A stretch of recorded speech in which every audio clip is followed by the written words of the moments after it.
There are families that forget what you did. And there are families that remember perfectly well and simply decide that the telling of it belongs to someone else. My family was the second kind.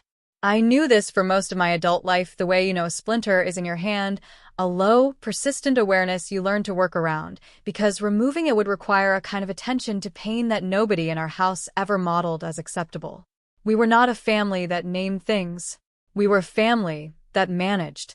My name is Octavia Fairhaven, and I am 63 years old. The evening my father stood at the head of a table of 47 people and told them my brother had built our family business with his own 2 hands, I was sitting 12 seats away in a green dress I had bought for the occasion, holding a glass of white wine and thinking about a conversation I needed to have with my attorney. I did not say anything. I raised my glass with everyone else. I smiled. 3 months later, my attorney read a document in a room I was not in, and the name my family expected to find on the page was not there. That is where the story ends. But to understand why it matters, you have to understand where it began. Fairhaven Hardware has been on the corner of Millbrook Road and Clement Street in Burlington, Vermont for 51 years. My father, Gerald Fairhaven, opened it in 1974 with a $10,000 loan from his own father and a handshake agreement with a local lumber yard. He was 27 years old and possessed of extraordinary energy, a gift for talking to people, and an almost complete indifference to paperwork. The paperwork was always my mother's domain, and when my mother passed in 1987, it became mine. I was 26 years old when my mother died. I had been working at the store part-time since I was 15, full-time since I turned 20, and I knew the accounts the way I knew the floor plan, by feel, by instinct, by the accumulated knowledge of 10,000 small decisions. After my mother's funeral, I sat down at the desk in the back office where she had kept the ledgers, and I did not cry. I did not fall apart. I opened the accounts receivable file, and I checked what was outstanding, and I paid what was due, and I noted what was coming, and I went home that night knowing that the store would open on Monday. My brother Dennis was 22 when our mother died. He was handsome and charming and had our father's gift for the room. He could walk into a lumberyard or a contractor's meeting and make everyone feel they had just been visited by good weather.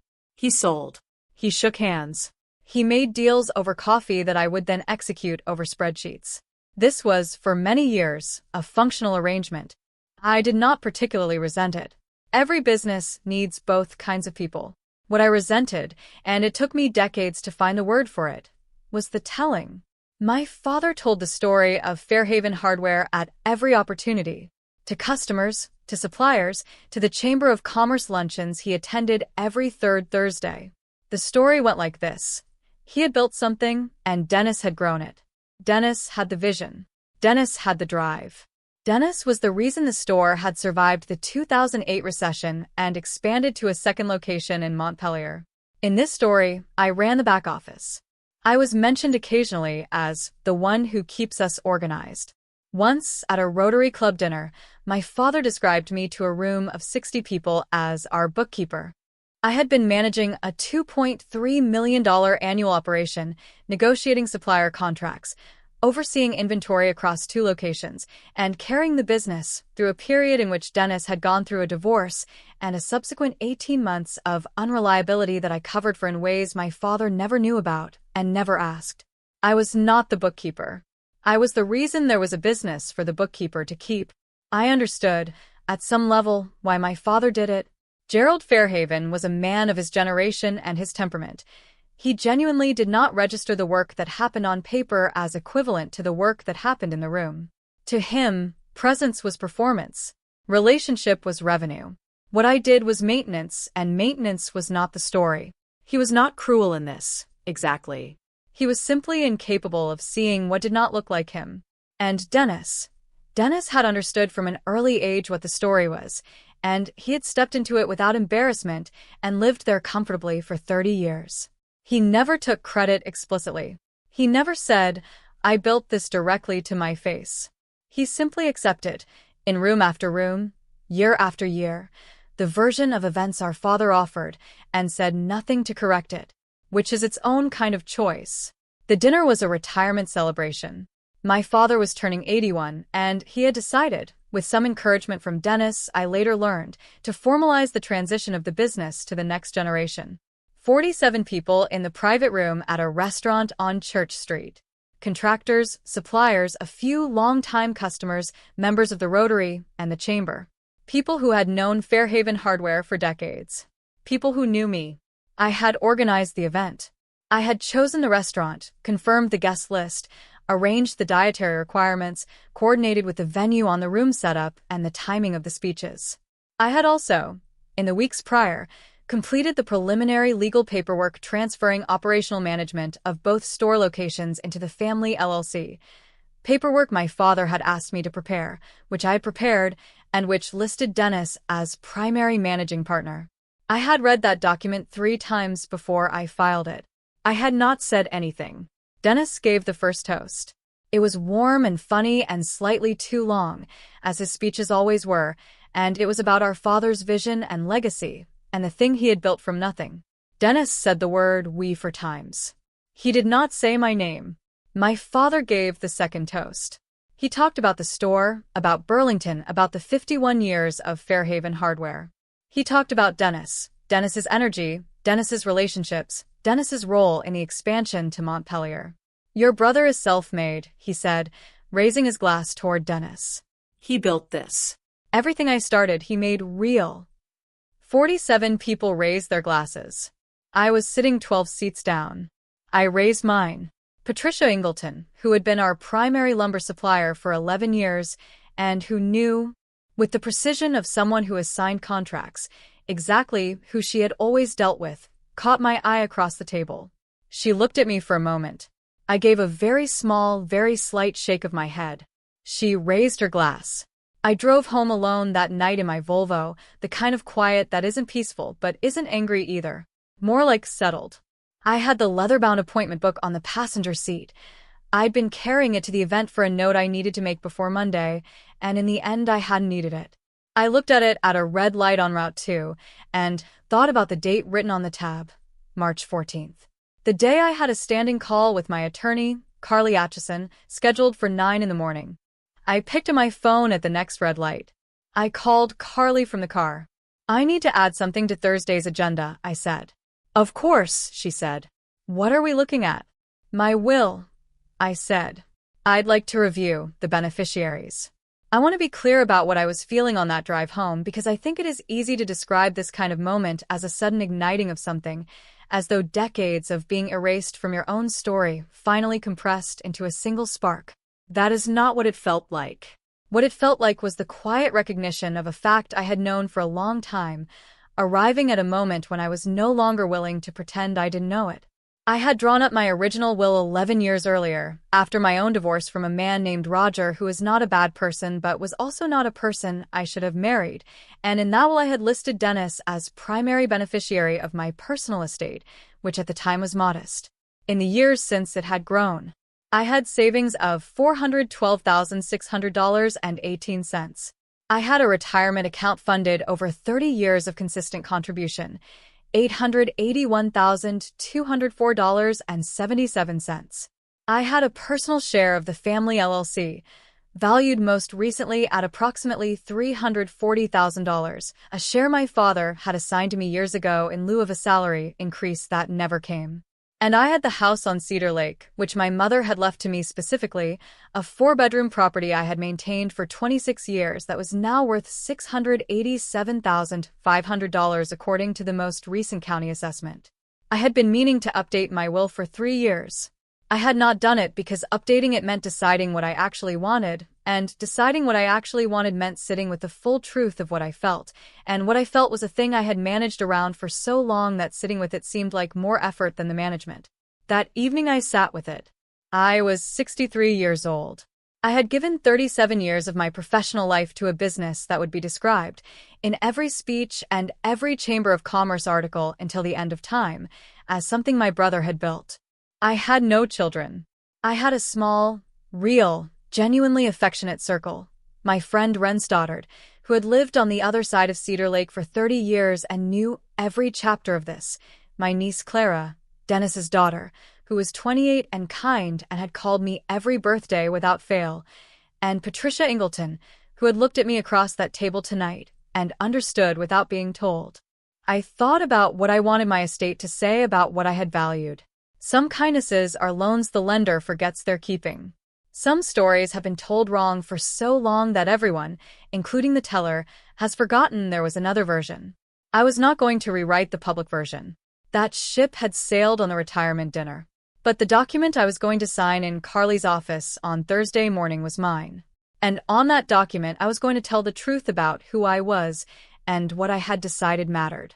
I want to talk about the week before I signed. Carly Atchison has been my attorney for 14 years. She has an office on Pearl Street in Burlington with a window that looks out at the parking lot and a ficus that has been dying, credibly, since 2018 and hasn't died yet.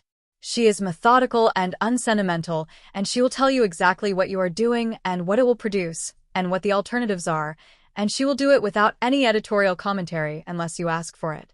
I have always appreciated this about her. On Thursday morning, she walked me through the existing will.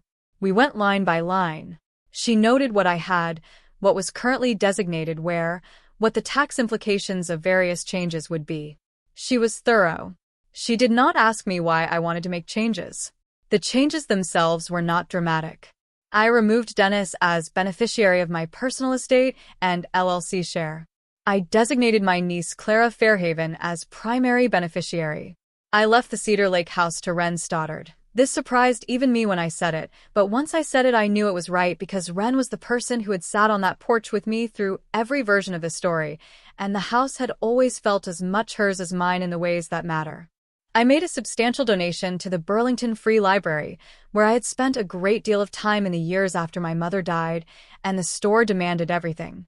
And I designated a small amount to Clara specifically for the continuation of her education, because she was brilliant and underestimated in ways that felt, to me, familiar. I did not remove my father. He was 81 years old. His own estate planning was his own business. I left him a specific item. A framed photograph of our mother at the original Millbrook Road storefront in 1979, standing in front of the window display, hands on her hips, laughing at someone just off frame. I had kept this photograph on my desk in the back office for 36 years. My father had never mentioned it. I thought it was time for him to have it. I signed the documents at 11:23 on a Thursday morning. The pen was my own, a good one, a pen I had used for contracts for years. Carly notarized. Her assistant Meg witnessed. Anything else? Carly said. No, I said. I think that's exactly right. I sat in my car in the parking lot on Pearl Street for a while afterward. It was March, the reluctant Vermont kind of March where winter is technically over but has not been informed of this, and there was a thin skin of old snow on the parking lot median, and the sky was the flat gray of a month that can't decide what it wants to be. I had the leather-bound appointment book in my lap. I opened it to the next week's page, and I made a note about a supplier call. And then I sat for another few minutes and looked at Cedar Lake on my phone, a satellite image, the lake in the iron grip of late winter, the small blue square of the house visible through the bare trees. I thought about my mother standing outside the store in 1979, hands on her hips, laughing. I thought about who had actually stood where she stood for the 30 years since she left. I drove back to the store. I had a supplier call it too. I did not tell anyone what I had done. Not Ren. I thought about calling her from the parking lot and decided against it, because Ren would ask the right questions, and I was not ready to answer them yet. Not Clara, though I felt something warm and deliberate in the thought of what her face would do when she eventually found out. Not Patricia Ingleton, who had looked at me across that table and already knew more than enough. I went back to work. I managed the accounts for the Montpelier location through a complicated spring, a supplier dispute that took 6 weeks to resolve, a staffing issue at the Burlington store that required more of my time than I had budgeted for, a grant application for a small business improvement that I wrote over 3 evenings at my kitchen table with a cup of Earl Grey tea, and the framed certificate for my MBA program that I had finally, 2 years prior, moved from a closet to the wall where it belonged. Dennis called twice during that period, both times about operational questions. Both times I answered what he asked, and nothing more. He did not ask anything about the retirement dinner. He did not ask if I was all right. This was not unusual. Dennis and I had never been the kind of siblings who checked on each other in that particular way. My father called once, for weeks after the dinner, to tell me the Burlington store's first quarter numbers looked strong. He said Dennis had done a good job with the spring contractor promotions. He said, "You keep the back end tight, Octavia." I had come to understand the full extent of what my father knew how to give me. I said, "Thank you, Dad." And I meant it in the way that you mean a thing that you are simultaneously releasing. 3 months after the Thursday in Carly's office, I was in the Montpelier store on a Wednesday afternoon when my phone rang. It was Clara. "And Octavia," she said. Her voice had a quality I recognized, the quality of someone who has just received information and is still processing what it means. I got a letter from a law firm. From Carly Atchison's office." "Yes," I said. "It says," she stopped. Started again. "It says you've updated your will, and I'm the primary beneficiary of your estate." "Yes," I said. A pause. Clara was quiet in the way that some people are quiet when they are genuinely moved and don't want to perform the emotion before they've actually felt it. I have always loved this about her. "Can I ask why?" she said finally. "Because you show up," I said. "Because you've always shown up. And because when you find a person like that, you tell them clearly." She was quiet again for a moment. "Dad doesn't know yet," she said. "No," I said. "He'll find out eventually. Are you worried about that?" I looked around the Montpelier store. The aisles I had organized, the inventory system I had built from a legal pad, and a series of errors in 1994 into the software that now ran both locations. The supplier relationships I had maintained across 3 decades of difficult conversations and difficult people, and one very difficult stretch in 2010 when Dennis was unreachable for 5 months, and I ran everything alone without telling our father why. "No," I said. "I'm not worried about that." We talked for 20 minutes. Clara asked about the Cedar Lake house, and I told her about Ren, and she laughed and said it was the most Aunt Octavia decision she had ever heard, and I laughed too, genuinely, in the way I hadn't at the dinner, in the way that requires something to actually be funny rather than just managed. After we hung up, I stood in the Montpelier store for a moment and looked at the Earl Grey tea tin with the dent on the lid that I kept on my desk in the back office there, a tin Ren had given me as a joke after a particularly long February, labeled in her handwriting, for emergencies and Mondays. I picked it up and set it down again. I thought, this is what it feels like when the right person knows. Dennis called on a Friday morning, 3 weeks after Clara had received her letter. I was at the kitchen table at Cedar Lake, a November morning, the lake gone gray and metallic behind the bare treeline, the light coming through the window flat and pale the way Vermont light is when it has given up trying to convince you it's warm. His voice was controlled. Dennis was always controlled. It was one of the things I had respected about him, and one of the things that had always, in the end, felt like a door that didn't fully open. "Carly Atchison's office sent me a notification," he said. "About your will." "Yes," I said. "You removed me." "Yes," I said. A pause. I could hear him thinking through the options. Dennis had always been methodical about the options. "Can I ask why?" he said. I had thought about this question for 3 months. Not defensively. I had not been bracing for a fight. I had been thinking about it the way you think about what you want to say when you finally have the floor after a very long time of not having it, and you want to use the words correctly. "Because Dad stood up at his retirement dinner in front of 47 people," I said, "and told everyone you built the business. And you raised your glass. And you didn't say anything." A pause. "That's Octavia, that's Dad. That's how he talks. That's how he's always." "I know," I said. "I know it's how he talks. I've known that for 37 years. What I'm telling you is that you also had a choice. Every time. For 30 years.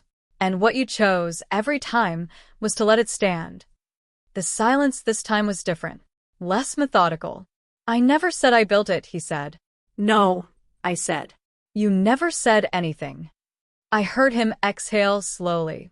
"I didn't think it mattered to you," he said. "You never said it mattered." And there it was. The thing that had taken me 63 years and a retirement dinner and a parking lot in March to understand completely. He had not been lying to me. He genuinely had not known. Because I had never said it. because I had managed. Because the capable one does not perform need. The capable one runs the accounts and shows up on Monday and trusts that silence is not the same as acceptance. It is. Silence is exactly the same as acceptance, until the day it isn't. It mattered, I said. It has always mattered. Another long pause. What do you want me to do? He said. Nothing, I said. I don't want you to do anything, Dennis. I want you to know. That's all. He said a few more things. Some of them were defensive. Some of them were, I thought, genuine. He said he was sorry. He said it in the way that people say sorry when they are not sure yet what they are sorry for, but are willing to try to find out. I thought that was probably the most honest thing he had said to me in years. I said, I'll see you at the store next week. I ended the call. I sat at the kitchen table for a while. Outside, the lake was doing what Vermont lakes do in November, sitting perfectly still, holding the gray sky in it like a mirror. The framed photograph of my mother was now propped against the wall behind my father's armchair, where I had left it after his reaction. He had looked at it for a long time and then said, quietly, She would have been proud of you, Octavia. It was the only time in my adult life my father had said something that acknowledged, without ambiguity, that I existed in the story. I had nodded. I had thanked him. I had driven back to Cedar Lake. I thought about the document sitting in Carly's files. I thought about Clara's voice on the phone, the quality of being genuinely moved before performing the emotion. I thought about Wren, who would inherit a house on a lake that had always, in the ways that matter, been half hers already. I thought, the right people now know what is true. That is enough. I've been asked, since all of this became known in the quiet way that these things become known in small business communities, whether I regret it, whether I think it was too much or not enough, or whether I should have said something at the dinner instead. I don't have a clean answer to any of those questions. What I have is this. I gave 37 years to something I believed in. I believed in the store, in what it meant on Millbrook Road, in the relationships with suppliers who trusted me, in the employees who came to me when there was a problem because they knew I would solve it without drama. I believed in the work. I still believe in the work. What I stopped believing in was the version of the work that required me to be invisible inside it. Forgiveness is not access. I forgave my father a long time ago, in the specific sense of releasing the demand that he be different than he was. I forgave Dennis too. The gradual forgiveness you do for someone who failed you through omission rather than commission, which is a quieter grief. But forgiveness did not mean the door was open for the same arrangement to continue under the same terms. Some stories have been told wrong for so long that everyone has forgotten there was another version. I was not going to rewrite the public story. I was 63 years old, and I had spent a professional lifetime in the back office, and I was not interested in a scene. What I was interested in was a document, one document, signed with my own pen in a room of my choosing, that said in the precise language of a legal instrument, "This is what I valued. This is who I saw. This is the truth of what I decided, when the decision was mine alone to make." Some people only know how to love what they can see. My father loved what was in the room. He always had.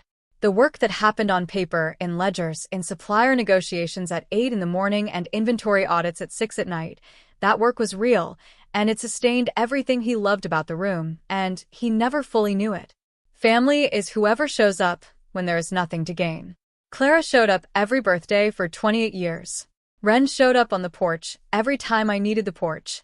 Patricia Ingleton looked at me across a table and understood without being told. These are the people who knew what I actually was. These are the people I decided at 63 to name. I am not interested in scorched earth. I am not interested in the scene.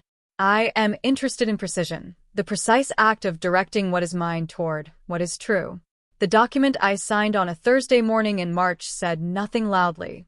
It said everything quietly. That is, I have come to understand, the only way I have ever known how to say the things that matter most. Roles can be recast. The first person who needs to know you are done being invisible is you. I drove back to the store on that Thursday in March. I had a supplier call at 2. I made the call. I resolved the issue. I closed my laptop at 6:30 and drove home along Route 2 with the radio on low, and the early evening coming down over the fields and the first thin light of spring starting, slowly, to mean something. I did not know on that drive exactly what would come next. I did not know how Dennis would take it, or how my father would take it, or whether the conversation I eventually had with Dennis at the kitchen table of the Cedar Lake house would go the way it went. I did not know that Clara would cry, quietly, briefly, in the way she does things, when I explained why. I did not know that Wren would stand at the window looking out at the lake and say, without turning around, "She gave you the right house." I only knew what I had decided. And the deciding, after 37 years of the back office and the accounts and the Monday mornings when I showed up because someone had to, felt like the first time I had ever walked through a door that was entirely my own. Losing an illusion is still better than living inside one. If you have ever done the work that held something together and watched someone else receive the credit and said nothing because you were the capable one, because the capable one does not make it about herself, I want you to sit with something. Not the question of whether it was fair. You already know whether it was fair. Not the question of whether they knew. Not the question of whether it was fair. You already know whether it was fair. Not the question of whether they knew. That question has a more complicated answer than it seems, and you may never know it cleanly. The question is this: what do you have that is entirely yours to direct? A signature. A document. A decision made in a quiet room with a pen you chose and a name you put where you meant to put it. Not a performance. Not a scene. Not a declaration in front of 47 people who raised their glasses in the wrong direction. Just a piece of paper. Just the truth, written down, in the one room where no one else gets to tell the story. What would you write if the writing were entirely up to you?